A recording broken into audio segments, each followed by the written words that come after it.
Hi, I'm Michael Ma, CEO of OnePassport.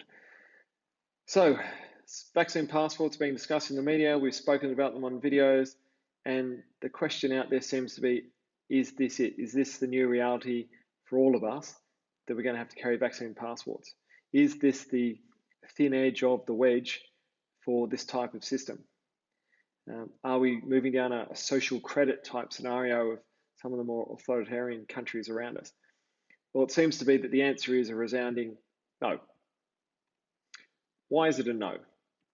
Um, Firstly, as we move towards the importance of vaccination rates in the community, the importance of positive cases in the community diminishes. And eventually we'll get so high from a vaccination rate and that we open up. And so we'll have lots of people running around in the community who are positive, that the actual daily check-in or multiple times a day check-in at cafes and pubs and footy grounds will no longer be relevant because there'll be lots of positive people. We'll be wanting the actual case numbers we'll be going for on top of vaccination rates is how many people end up in hospital, just in case there's another variant that comes out which requires that. But it will mean the diminishment of the state-based systems. But at the same time, we're seeing in the press about how the state-based systems are still pushing forward.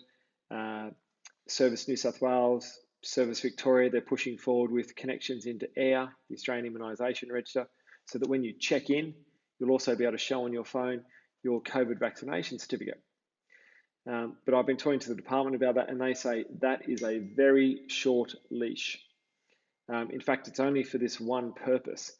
The states have been given permission to add in a federal government certificate, the green COVID certificate, only into the check-in app and only for the purpose of showing I am vaccinated. There's no other vaccinations they can show at that time. It's a very narrow focus, only that proof of vaccination at the point of check-in. And as soon as COVID moves from pandemic to endemic, something we're living with like the flu, that access by the states to the federal system will be pulled. So moving forward, long term, who will use vaccine passports? It will go back to the types of industries that had to track vaccinations and test results before COVID.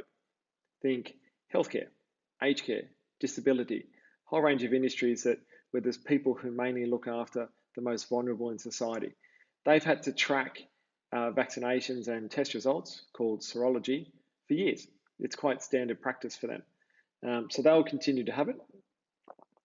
The change for them, though, is that they've now seen it can be digital. I can have both a digital wallet and it verified. Because until COVID, we all had a little yellow book and a doctor wrote into this by hand. Aged care providers, disability providers, etc., they're not going to accept that anymore. They're going to want a digital solution.